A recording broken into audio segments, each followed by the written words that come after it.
Ang mga kwento ng pag-ibig, kwento ng buhay, at kwento ng pag-asa dito sa Barangay Love Stories. Love Stories.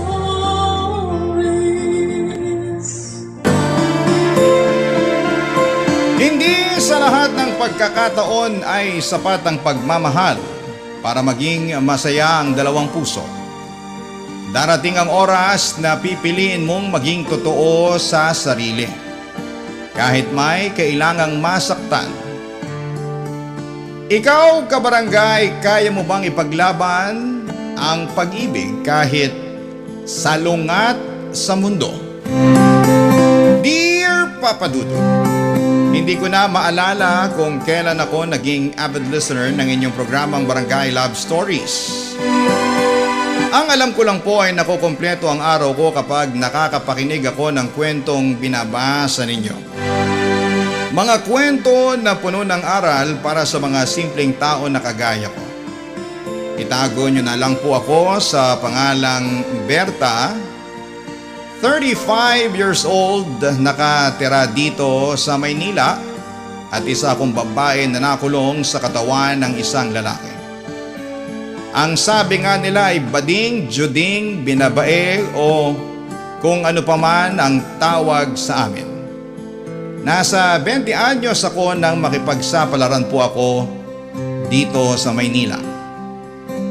Tubong Bicol kasi ako na itinakwil ng mga magulang ko nang malaman nila na meron akong tinatagong lihim tungkol sa kasarian ko. Hindi nila ako matanggap at tinawag pa akong salot sa pamilya. Hindi naging madali ang buhay ko sa Maynila noon. Napakadami ko ring pinagdaanan. Nagtrabaho ako sa kung saan-saang tindahan, palengke, parlor hanggang sa nakaipon ako at nagkaroon ng sarili kong salon na naging bahay ko na rin.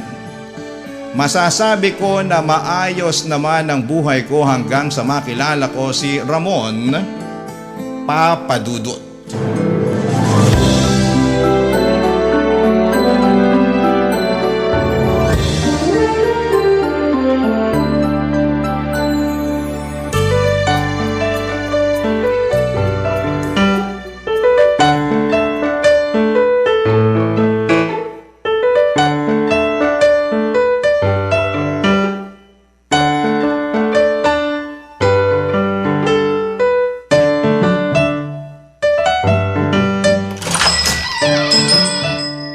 Ramon, pasok ka muna at maupo ka dito. Kukuha lang ako ng yelo para dyan sa pasamo sa mukha. Sige, salamat. Ang luwag pala dito sa loob ng salon mo, no? Oo, kasi ito na rin yung bahay ko. Kaya may maliit na rin akong kwarto at kusina dito. Pero alam mo, mabuti na lang talaga at nahabol mo yung bag ko. Hindi naman masyadong malaki ang perang laman nito, pero may dala akong mga importanteng papeles para sa salon ko eh. Ay, mabuti na lang at malakas ka ring sumigaw kaya nakuha mo kaagad yung atensyon ko. Nagulat kasi ako sa biglaan niyang paghablot ng bag ko eh. Kalalabas ko lang ng simbahan kanina. Ito na nga pala yung ice bag para dyan sa pasasapisngi mo. Ay, salamat. Grabe, ang lakas talaga ng loob nila, no? Sa labas pa talaga ng simbahan nila ginagawa ang masasamang bagay na yun. Sayang lang at hindi ko siya nadala dun sa presinto. Ang bilis din kasi tumakbo nung magnanakaw na yun. Ay, salamat talaga. Kung hindi dahil sa'yo, nawala na yung bag ko sa akin. Ikaw lang ang naglakas loob na habulin at pigilan yung magnanakaw na yun. Paano? May dala rin kasi siyang balisong kaya siguro natakot yung ibang tao na habulin siya. Nagalala nga ako nung lapitan kita habang nakaupo ka sa gilid ng kalsada eh. Akala ko talaga nasaksakan na niya.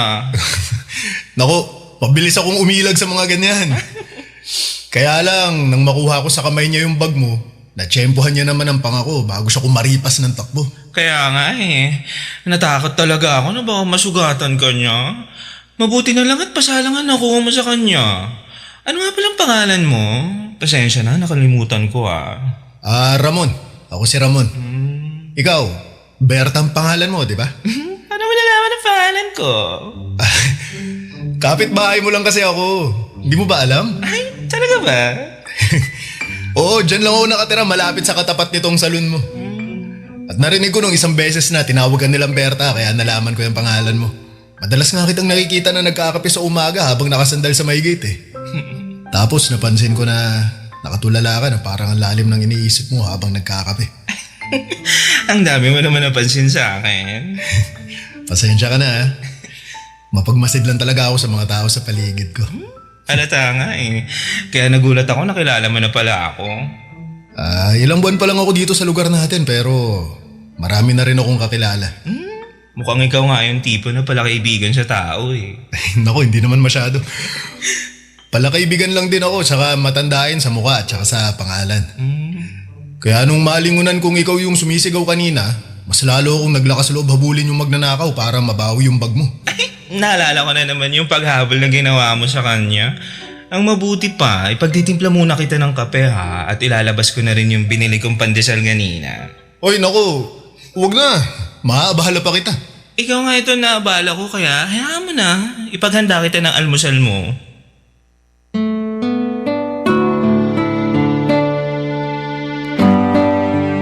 Galing ako sa simbahan noon at naglalakad pa uwi nang biglang may humablot sa bag ko, Papa Dudut.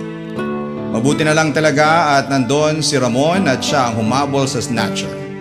Nagawa niyang bawiin ang bag ko pero nasuntok siya sa mukha ng snatcher bago ito tumakbo papalayo. Hindi naman kalakihan ang perang nasa bag ko na yon pero may dala akong papeles. Dahil na may kinalaman sa salon ko. Kaya malaki talaga ang naging pasasalamat ko kay Ramon noon. Mula din ang araw na yon ay naging madalas ang pagbabatian namin ni Ramon. Simpleng tanguan kapag nakakasalubong kami sa labas o batian kapag nagkikita kami sa may simbahan. Magkalapit lang pala kasi kami ng tinitirhan noon.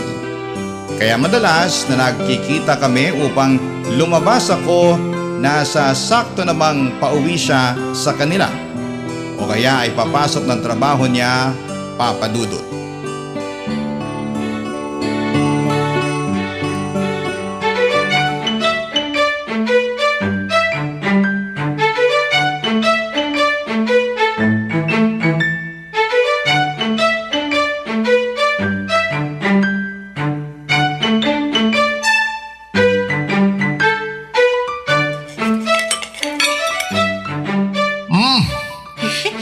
Grabe, Berta. Sarap talaga nitong biko na ginawa mo. Mabuti naman at nagustuhan mo. Sobra. Naubos ko na nga itong nilabas mo na biko eh. Pasensya ka na, ang sarap kasi talaga. Ayos lang. Kaunti lang naman din yung ginawa ko kagabi. Uy, alam mo, dapat talaga nagbebenta ka na rin ng biko at ng iba pang kakanin na ginagawa mo. Sigurado ako na maraming bibili sa'yo. Naku, imposible yan, Ramon. Oh, bakit mo naman nasabi yan? Ang sarap kaya ng mga ginagawa mong kakanin. Lalo na yung sapin-sapin na natikman ko nung nakaraan, the best din yun, Berta. Kaya simulan mo nang magbenta para may dagdag negosyo ka. Naku, huwag kang mag-alala. Tutulungan kita sa pagbebenta. Basta ba palagi akong may libreng kakanin mula sa'yo? Kaya naman pala gusto mo magbenta ako ng kakanin eh. Kasi may ganyang agenda ka. Pero salamat nga pala sa pag-aayos ng lababo ko, Ramon Ilang araw ko na rin pinoproblema yan dito sa salon eh. Kaya nga nagsarado muna ako ngayong araw. Nakaka-istorbo rin kasi sa mga customer ko yung basang sahig gawa ng sirang lababo na yun. Ngayon, maayos na pati yung tulo ng tubig ng gripo sa banyo. Ay, wala yun. Sabi ko naman sa'yo, kapag may kailangan kang ipaayos, sabihin mo lang agad sa akin. Magaling akong magkumpuni ng mga bagay-bagay sa loob ng bahay. Halata nga. Ay naku! Pakainit sa labas! Kasira sa magandang balat ko, ang taas ng sikat ng araw. Oh, kala ko sarado tayo ngayon, ba't may customer dito? Hindi customer si Ramon, Lolit. Pumunta siya dito para ayusin yung lababo natin. Kasi ilang araw nang tumatagas yung tubig doon, di ba? Ayaw nga pala, pero naayos naman ba? Ang bilis nga lang naayos ni Ramon eh. Berta, kailangan ko na rin palang umalis. May trabaho pa kasi ako sa factory mamaya. Ay, ganun ba? Sige. Ito pala yung bayad ko. Ano yan? Bayad? Para saan? Sa pag-ayos ng lababo ko. Sino nung may sabi na kailangan mo magbayad sa akin? Pinagmerienda mo na nga ako ng masarap na biko tapos tatanggapin ko pa yung pera mo? Ay, ang mabuti pa, Berta. Pag-isipan mo na lang mabuti yung sinabi kong negosyo sa'yo. Tutulungan talaga kitang maubos yung mga ibebenta mong kakanin. Bahala na. Sasabihan na lang kita kapag nakapag-desisyon na ako tungkol sa bagay na yan. Sige. Ikaw bahala.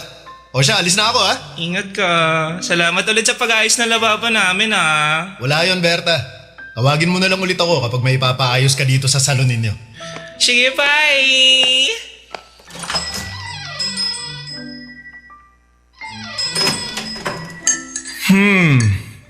Hindi ko alam na close pala kayo ng poging kapitbahay natin ha. At talagang hindi pa niya tinanggap yung bayad para sa pag-ayos siya sa lababo mo? Mabait lang talaga si Ramon. Okay, mabait lang. Baklang to, sabi mo. Lolit, kung ano man yan nasa isip mo, hindi ganyan tao si Ramon. Sana nga, kasi nung huling beses na narinig ko yan, ilang linggo ka lang naman naglupaset nagsara nitong salon natin, di ba? Dahil niloko ka ng lalaking minahal mo. At sana hindi na maulit yun, Berta, ha? Siyempre naman, char.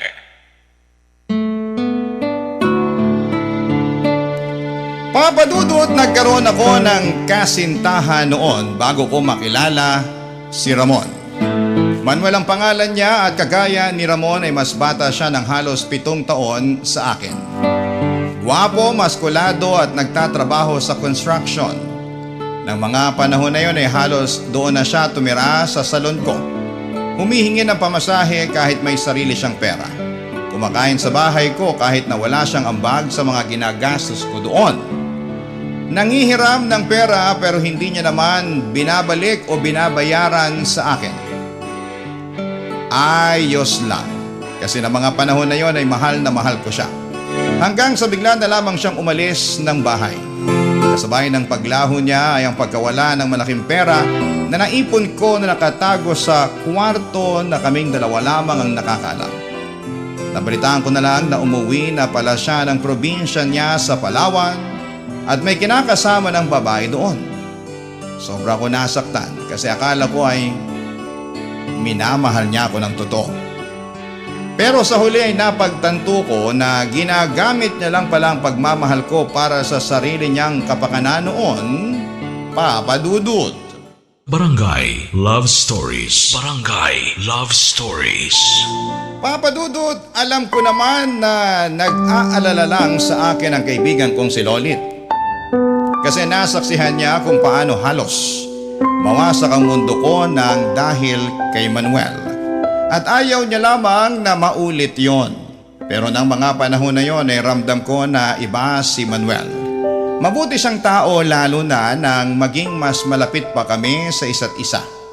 Naging regular customer ko na rin siya, Papa Dudut. Madalas siyang dumadaan sa salon na may dalang mga pagkain mula sa factory nila ng biskwit. Madalas din siyang tumatambay sa salon kapag wala siyang pasok sa trabaho. Nagkakape at nakikipagkwentuhan kapag wala akong customer. Doon namin mas nakilala ang isa't isa. Nalaman ko na taga Bacolod pala siya at wala na siyang tatay at nagtatrabaho siya para sa nanay niya at 5 kapatid niya sa probinsya. Mahigit sa kalahati daw ng sweldo niya ang palagi niyang pinapadala sa nanay niya. Nalaman ko ang hirap ng buhay niya kaya naawa din ako sa kanya. Hanggang isang araw ay nanghiram siya sa akin ng pera. Medyo malaking halaga dahil may sakit daw ang nanay niya at kailangan niyang umuwi ng probinsya. Pinahiram ko naman siya kaya lang ay pagkatapos noon, halos 2 buwan na akong walang naging balita sa kanya. Papa Dudut.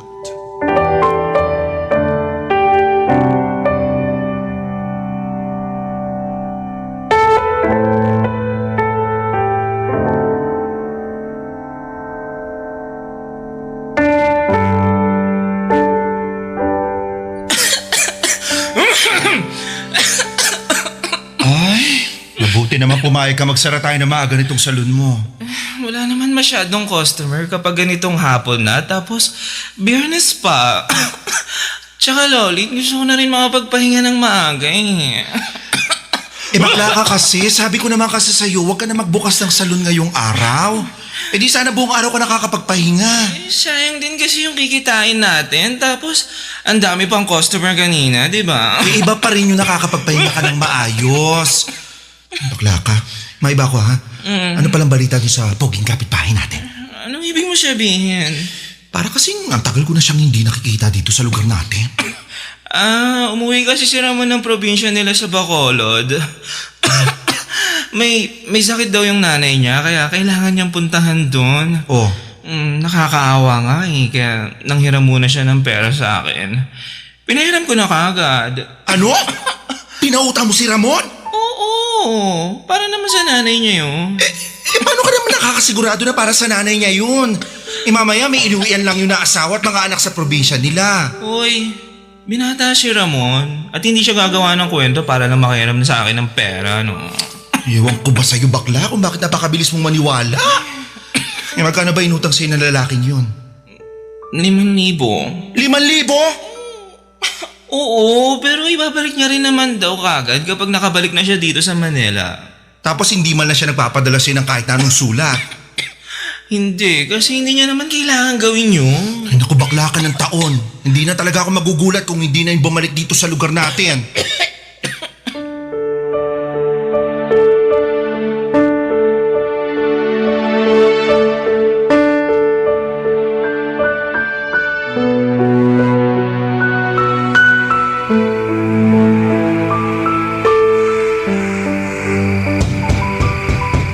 Berta? Gising ka pa ba? Berta? Tao po? Berta? Sino ba yung kumakatok sa pinto ng ganitong oras? Berta? Tao po? Berta? Sandali lang.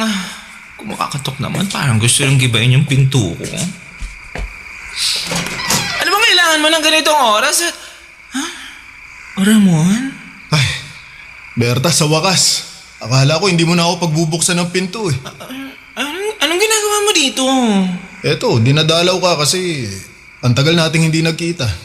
Dala ko na nga pala yung pambayad ko sa hinaram kong pera sa'yo. Ganun ba? Pwede mo naman bukas na lang ibigay yan eh. Kasi gusto ko lang din na makita ka ngayon. Pahawak nga ako ng mga kamay mo. Alam mo, Berta, na-miss kita. Pasensya ka na kung ang tagal kong nawala. Ang dami ko kasing inayos dun sa probinsya. Na-ospital si nanay dahil sa tuberculosis tapos na-dengue pa yung isa kong kapatid. Kaya nung naging maayos na sila, bumalik na ako ng Maynila at ikaw ang kauna-unahan kong pinuntahan. Dala ko pa nga itong mga bagahe ko. Ayos lang. Hindi mo naman kailangan humingi ng pasensya, no? Kasi hindi mo naman obligasyon na ipaalam sa akin yung mga ginagawa mo sa buhay mo. Gusto ko pa rin ipaalam sa'yo ang nangyayari sa buhay ko. Kasi alam mo, sa totoo lang, sa ilang buwan na nalayo ako sa'yo, mas naramdaman ko kung gaano ka ka-espesyal para sa akin.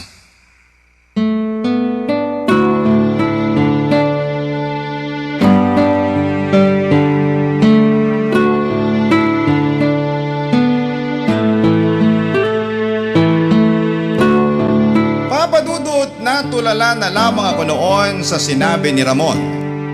Hanggang sa inimbitahang ko na lamang siyang pumasok sa loob ng salon at pinagtimpla ko siya ng kape. May dala siyang mga pasalubong para sa akin na galing pa ng Bacolod. May baon din siyang walang katapusang kwento tungkol sa nanay at mga kapatid niya.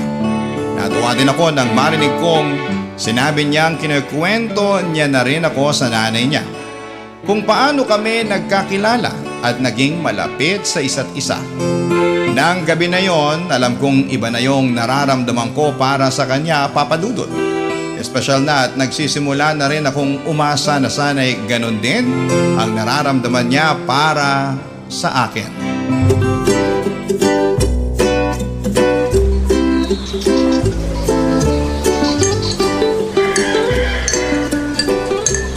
Ito na ang kape mo, Lolit.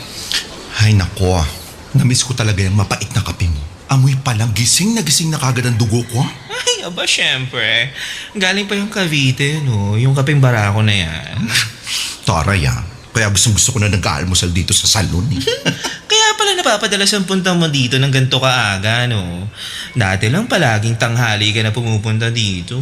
Minsan nga, kapag malapit ng mag-closing time, saka ka lang dumarating. Naging busy lang naman ako noon kasi nga di ba nagpapagawa ako ng bahay sa Batangas para doon sa tatay ko. Yung pagpapagawa ba talaga ng bahay ang inaasikaso mo at hindi yung mga lalaki mo? Hoy! Matagal ko nang tinigilan yung mga lalaki na yan na walang ibang ginawa kundi perahan lang tayo. Tsaka, totoo yung sinabi ko na inaasikaso ko talaga yung bahay ni tatay doon sa Batangas. Para naman matuwa-tuwa siya kahit may anak siyang bading.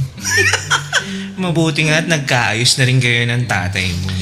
Maiba tayo. Ikaw ba? Anong balita sa inyo ng pamilya mo sa Bicol? Ayun, mukhang galit pa rin sila sa akin hanggang ngayon. Hoy, paano mo naman nasabi yan? Kasi ni isa sa mga sulat ko wala pa silang sinasagot o pinapadala sa akin. Pero ayos lang naman yun kasi tanggap ko naman na kahit kailan di nila ako mabebetaan. Hi, Berta. Magandang umaga. Hi, good morning din sa'yo, Ramon. Pasensya na kung pumasok na ako kahit may closed sign dun sa pinto, ha. Nakita ko kasi nabukas yun kaya hindi na ako pumatok. Ayos lang. Ano bang ate na tangaga bang napadaan dito sa salon ko? Ano kasi, pangumaga kasi ako ngayon sa trabaho at bumili ako ng pandesal na babaunin ko. Naisip ko na bilhan ka na rin kasi alam kong ganitong oras ka nag-aalmusal. Eto. Salamat, Ramon. Tamang-tama, mag-aalmusal pa lang din kami ni Lolit. Sumabay ka na sa amin kumain bago ka pumasok sa trabaho mo. Hindi na, Berta. Dinaan ko lang talaga yung pandesal para sa'yo. Ay, sakto. Gusto ko rin ng pandesal pero para lang pala sa iyan, Berta. Dinagdagan ko yan kaya pwede niyong pagsaluhan. Yun naman pala madami naman pala yan. Kaya sige na, kumuha ka na dyan ng pandesal mo, Lolit. Sige, Berta. Alis na rin ako, ha. Baka maliit pa ako sa trabaho, eh. Pero maaga naman akong makaka-out mamaya. Hintayin mo na lang din ako para sabay na tayo magapunan. Ha? Sige, ingat ka. Salamat ulit.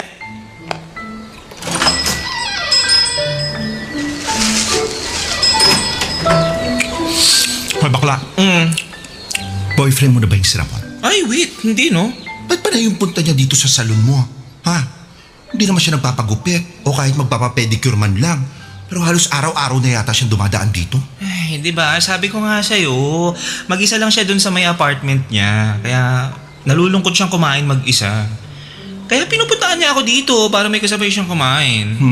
Sana ngayon lang ang dahilan. Oy, papaalala ko lang sa'yo ha, Berta. Ako kasi matagal ko nang talagang tinigilan yung mga lalaki na yan. Kasi bukod sa hindi ako naniniwalang kaya nila magmahal ng kagaya natin, namulat na rin kasi yung mata ko na ang babae nilikha lang para sa lalaki at ang lalaki naman para lang din sa mga babae.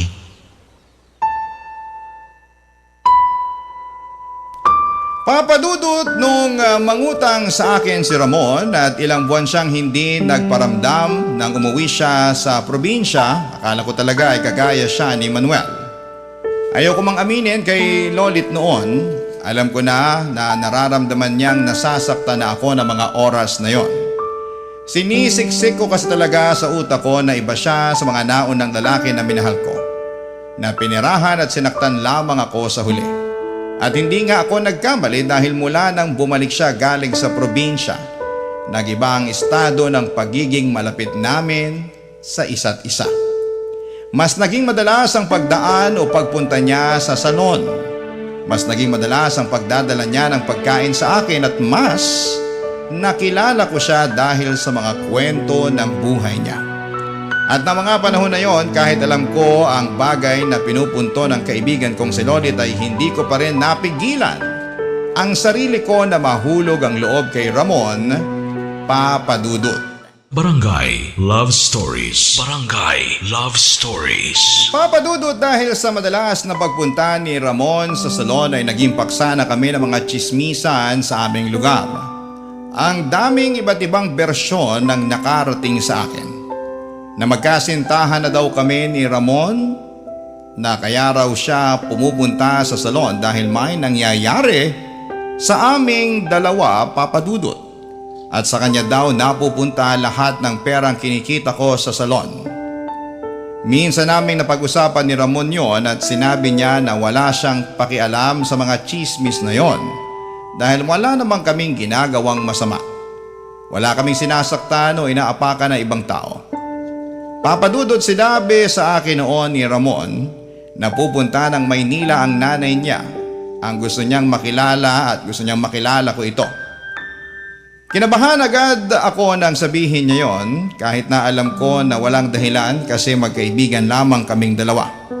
Nang dumating ito sa Maynila ay tumira ito sa apartment ni Ramon. Sa ilang beses na pag-anyaya ni Ramon sa akin sa apartment niya para makilala ko ang nanay niya ay may ilang beses din akong gumagawa ng dahilan para hindi pumunta.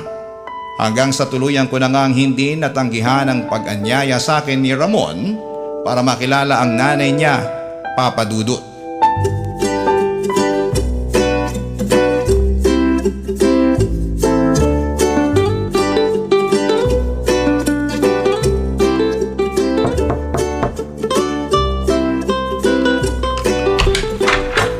Magandang hapon, Ramon.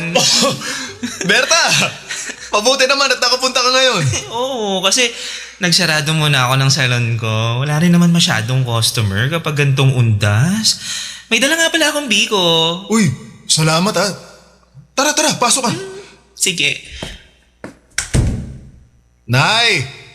Nay, nandito na po si Berta, yung madalas kong kinikwento sa inyo. Ikaw pala si Berta? Opo, ako nga po. Magandang hapon po sa inyo. Magandang hapon din naman. Oh, Berta, maupo ka muna. Ay, Dali. salamat. Nay, may dala nga po palang biko si Berta. Sa wakas, matitikman nyo na rin kung gaano kasarap tong ginagawa niyang biko. Sabi ko nga sa kanya, magbenta na siya kasi sigurado ako na maraming bibili. Hindi lang kasi biko ang ginagawa niya, pati sapin-sapin, suman. Hindi mo naman sinabi na lalaki pala si Berta at hindi babae, Ramon. Nay, hindi rin naman po kayo nagtanong eh. Saka, importante pa ba yun? Oo, kasi ang buong akala ko sa tuwing babanggitin mo ang pangalan niya, babae ang tinutukoy mong Berta. Nay, wala naman pong pagkakaiba kung babae man siya o lalaki eh. Dahil totoo naman po lahat ng kinikwento ko sa inyo na tungkol sa kanya. Didiretsuhin na kita ng tanong, Berta, ha? Wala ka naman sigurong gusto sa anak ko, ano? Nay! Hindi naman sigurong masamang magtanong ako, Ramon. Hindi kita pinanganak para lang pumatol sa isang bakla. Kaya naninigurado lang ako na hindi ka magdadala ng kahihiyan sa pamilya natin.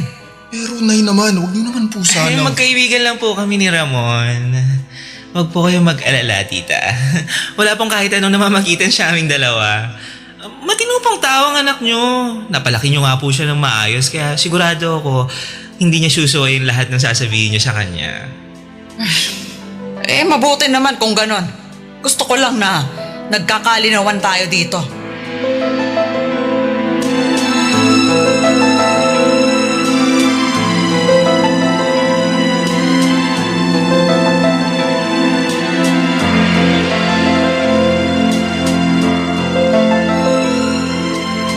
Salamat sa paghatid sa akin, ha, Ramon. Sabi ko naman sa'yo hindi mo na kailangan gawin to. Berta, pasensya ka na dun sa mga sinabi ni nanay kanina. Uy, ano ba? Hindi mo kailangan humingi ng pasensya. Naiintindihan ko yung nanay mo. Pero, di ka niya dapat binastos ng ganun eh. Hindi ako binastos ng nanay mo. Nagtanong lang siya at sinagot ko naman yung tanong niya. Tsaka, may punto naman yung mga sinabi niya eh. Iniiwasan niya lang na bigyan mo ng kaihiyan yung pamilya niyo nang dahil lang sa akin. Uy, ano bang sinasabi mong kahihiyan, Berta? Walang nakakahiya sa kung ano man ang namamagitan sa ating dalawa. Kahit ano pa man ang sabihin ng ibang tao, wala akong pakialam. Kasi kahit kailan, hindi kita ikakahiya. Hindi ko ikakahiya kung ano man ang nararamdaman ko para sa'yo. Ramon, anong ibig mo sabihin? Berta, alam mo kung anong ibig kong sabihin. Hindi ka manhid para hindi mo maramdaman kung bakit palagi akong pumupunta dun sa salon mo. Kung bakit gusto kong makilala ka ni nanay. At kung bakit gusto kong palagi kang kasama. Berta, gusto kita. Matagal na. At humahanap lang ako ng tiyempo na... Umuwi ka na. Umuwi ka na. Berta, Gusto ko nang magpahinga kaya sige na, umuwi ka na. pero hindi man lang ba natin pag-uusapan yung tungkol sa ating dalawa? Hindi na. Kasi wala tayong dapat na pag-usapan, Ramon. Sige na, umuwi ka na sa bahay niyo. Naghihintay sa'yo nanay mo. Gusto ko na talaga magpahinga kaya please, umuwi ka na.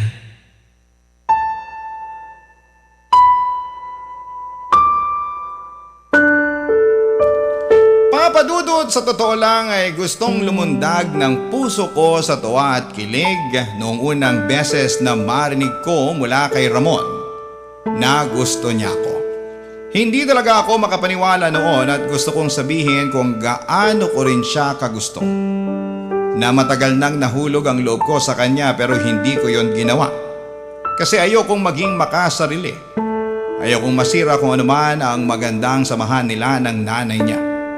Nagsimula na rin akong iwasan si Ramon noon. Kapag pumupunta siya sa salon ay hindi ko siya kinakausap at palagi kong inaasikaso ang mga customers kahit na may ibang staff na pwedeng gumawa noon.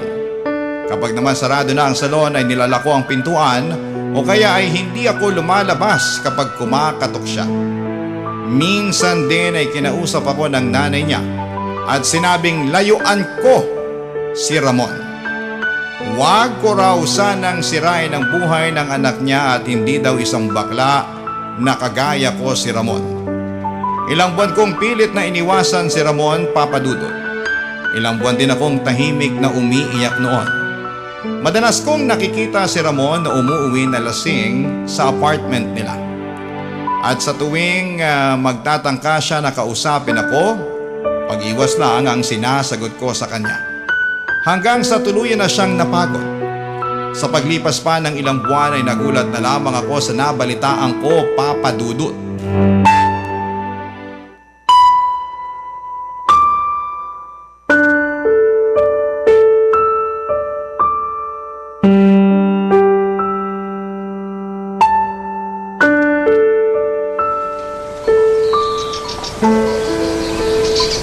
Ano? Nakabuntis si Ramon? Ha? Oo, Berta. Sabi ko na nga ba, hindi yung paalam. Baklang to. Nung isang araw ko lang din nabalitaan na ikakasal na si Ramon. Kasi nga buntis na raw yung babae. Sumugod daw kasi yung tatay ng babae sa inuupahan ng bahay ni Ramon. Nagkausap sila ni Ramon pati na nung nanay niya. Ayun, nagkasundo sila na... Oy. Berta, umiyak ka ba? Uy, Berta! Sabi na tama ako eh. Hindi talaga totoo yung mga sinabi niya sa akin noon. Hindi totoo. Hindi totoo na gusto niya ako. Hindi totoo yun. Hindi totoo yung mga sinabi niya sa akin, Lolit. Kagaya lang din siya ng ibang mga lalaki.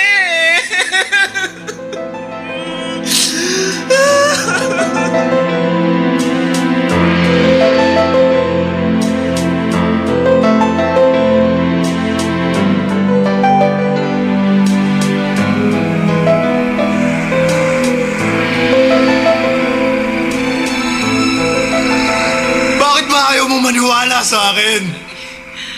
Dahil lalaki ka at bakla ako. Walang kagaya mo na kayang magmahal sa isang kagaya ko. Pero mahal nga kita, Berta. Berta, matagal na kitang minamahal. Ramon, nakikiusap ako. Itigil mo na yung mga sinasabi mo.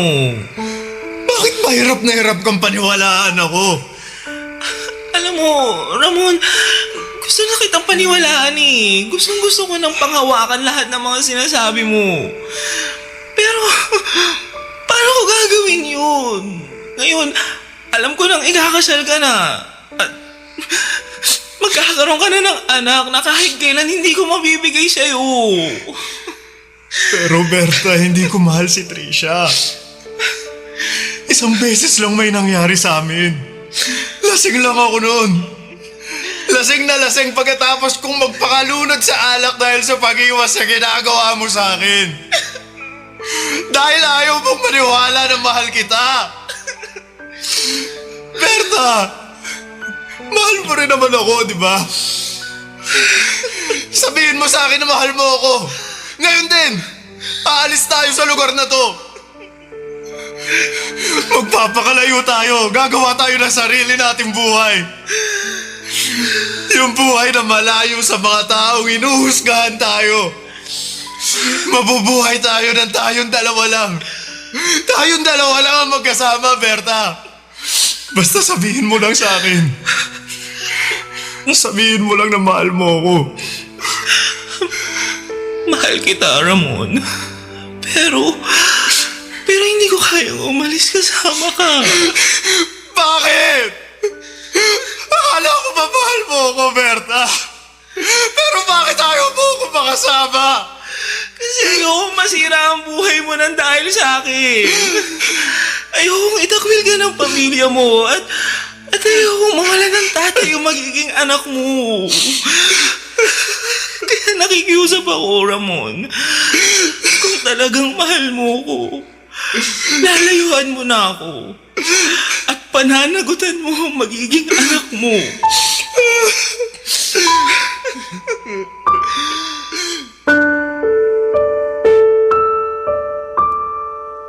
Papadudod, sobrang hirap para sa akin na bitawan ang mga salitang yon. Yun ang unang pagkakataon na may lalaking umiyak sa harapan ko. At paulit-ulit na sinasabing, mahal na mahal niya ako. Yung lalaking handang talikuran ang lahat para sa akin. Yung lalaking handa akong ipaglaban hanggang sa dulo. Yung lalaki na hindi ko nagawang piliin at ipaglaban. Natapos ang pag-uusap namin ng gabing yon sa isang mahigpit na iyakapan. At yun din ang huling beses na nagkita at nagkausap kami ni Ramon. Dahil pagkalipas ng 2 araw ay nabalitaan ko na lamang na pumunta sila sa Davao kung saan ay nakatira ang pamilya ng babaeng nabuntis niya. Doon din sila nagpakasal at pagkatapos ay wala na akong naging balita pa sa kanya. Si Ramon ang huling lalaking minahal ko, Papa Dudo.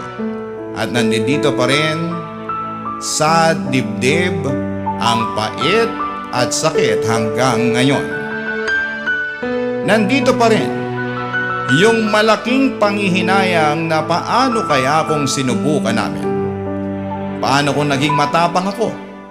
Paano kung nilaban ko rin siya hanggang sa dulo? Papadudot, dito ko na rin po tinatapos ang sulat ko at sana po ay makapag-iwan ito ng aral kahit papaano sa mga kabarangay natin na nakikinig ngayon. Ang inyong kapuso at kabarangay forever, Berta. Ano ang masasabi mo sa ating Barangay Love Stories today? Aabangan namin yan sa aming comment section.